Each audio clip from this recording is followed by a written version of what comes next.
Hey guys, this is Darren from Reef Secret Aquariums. I'm going to explain to you how to set up a fish tank. So what you need to do is decide on the size of the tank that you want to set up in your house, the space that you've got to use. And then once you've decided that, you go make sure you measure it, get the exact size. Then you look at the different brands, look for the different options, pick out whichever tank suits you. The tank is not the be all and end all. Just as long as your equipment isn't really bad. If your equipment is bad, then you're gonna have a bad start. You're not gonna have an easy tank. You can still buy cheaper equipment and lesser quality equipment and still have amazing results in a fish tank. But you'll get things like slightly more audible products, as in that they do produce a little bit more sound and buzz in your aquarium, as opposed to more high-end stuff, which generally is a bit more quieter. I will say that I don't think paying more money means you're going to get a product that'll last longer than a cheaper product, but you will get a quieter product probably, and maybe slightly better support. Okay, so once you've decided that, you go buy your fish tank. What you're going to need is a fish tank. Then you're going to need a return pump to pump the water from the sump to the top tank. Then you're going to need a protein skimmer, a return pump, and a couple of wave makers for inside your tank, because you need good water movement. That's one of the main things with a saltwater tank, is good water movement inside your tank. Then once you've done that and you've decided on which brand or equipment you're going to run with, you take them home, you put the tank together, you put your rocks in place first. Don't go crazy with your rocks. You do not need a really crazy high amazing aquascape, because I can tell you right now, in 8 months, 12 months, you won't even know what the rocks look like underneath there. Just give yourself good levels to place corals, good positions to place corals. Leave open space for fish to swim. Try keep everything elevated off the floor. Don't have any big solid rocks just placed on the bottom. And then once you've got that in place, spread in a little bit of substrate if you're going to use it, and then fill it up with water and start it. Turn on all your pumps, get everything running. Now, the next step will be to get a bit of ammonia and bacteria. You put the ammonia in, and then you wait a little while for the ammonia to start spiking, and then you start adding bacteria.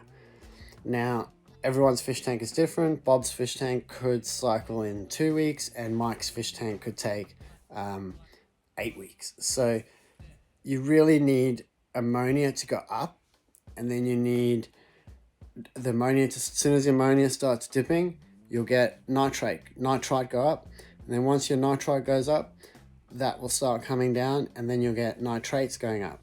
Now, it's important that you do not do water changes, do not do anything other than adding bacteria to your tank, because if your fish tank cannot bring these levels down by itself, once you add fish, you're in a world of trouble.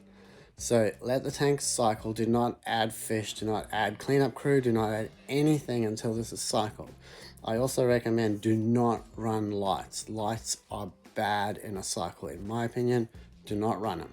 What happens when you come to me and you ask me how to set up a tank, I'll say, first, start it up, run it, get the cycle done. As soon as your nitrates come down to 5 or below, you can then start putting photosynthesis on the tank and start putting lights on there.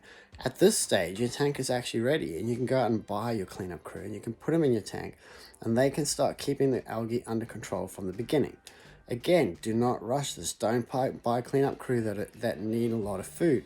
Start with just a few trochus and turbos and maybe one Nazaris, because you're probably thinking about adding your first pair of clowns, and any excess food that they don't eat, the Nazaris can clean up, which is a zombie snail. Okay, so don't put stroms in yet, don't put sand sifters in yet. Your tank will not be ready. Then you get your pair of clowns or your first fish or 2 fish, and you put it in. Keep in mind, when you add your fish, don't add the most aggressive fish first. Add the most aggressive fish last. Okay, we'll get to that later in another series. But So you put your first fish in, you start feeding them. Now your tank is strong enough because it has brought down all that ammonia from the bottle of ammonia you put in. It's brought it down to nothing. So the bacteria is established in the tank and it's ready to rock and roll. So then you put your fish in, you start feeding them, and the tank can cope. You wait, I usually tell customers to wait 2 or 3 weeks. After about 3 weeks, come in again and look at another fish. During this time, it is acceptable to start adding soft corals and easy corals to start with, as long as you're a keen reefer and you're prepared to test water quality. There's no other tricks to keeping a reef tank. There's nothing, there's no secrets, there's no tricks other than water quality. So if you are prepared to test your water and keep your water good, you will have a wicked fish tank. You could come to me and you could say, hey Darren, I've got this $5 million light and I have this $300,000 skimmer and I bought this reactor and this reactor and this thing and that thing and yeah, and I put it on my tank and I expect to have good results. I can guarantee that if that person is not testing their water and maintaining their water, their fish tank will be as ugly as Joe Blog over there who spent $50 on his tank and doesn't test it. The idea is water quality and stability is the only secret to this hobby, and the only way you will achieve this is by testing. Water changes do not fix everything, they dilute it. So if you can test your parameters, find out what they are, and then find solutions to issues like nitrate and phosphate. There are solutions, there's liquids you can add, there's products you can put in your sump.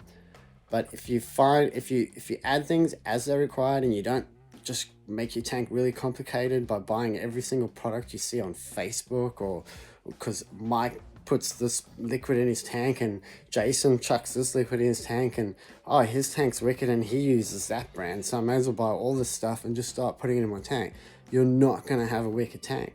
The way you have a wicked tank is keeping your tank stable, keeping everything the water quality good and stable. That's the only trick to this hobby. So once you can do that and you commit to testing and just kind of getting a basic idea of water parameters, which isn't hard. Once you get explained it, it's really simple, and I will explain it to you. It's super easy. Keeping saltwater tanks is super easy as long as you keep the water good. Okay.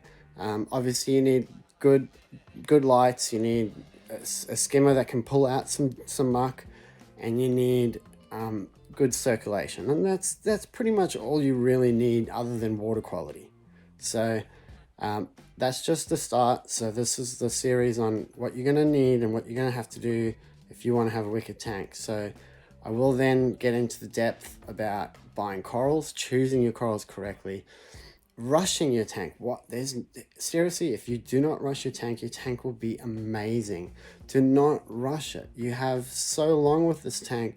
Most people make this mistake and rush it and fill it in like 2 months, and then it's boring. You can't add anything cool. Then you have to get rid of all this brown stuff and all this rubbish stuff you bought that you just impulse bought because you weren't thinking and weren't following a plan. Like, take your time. You have one wicked tank.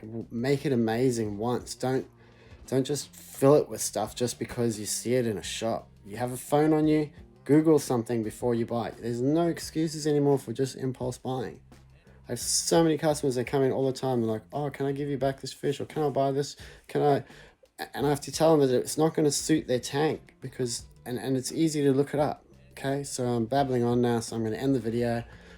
This is the start, and I'll add some more. Cheers.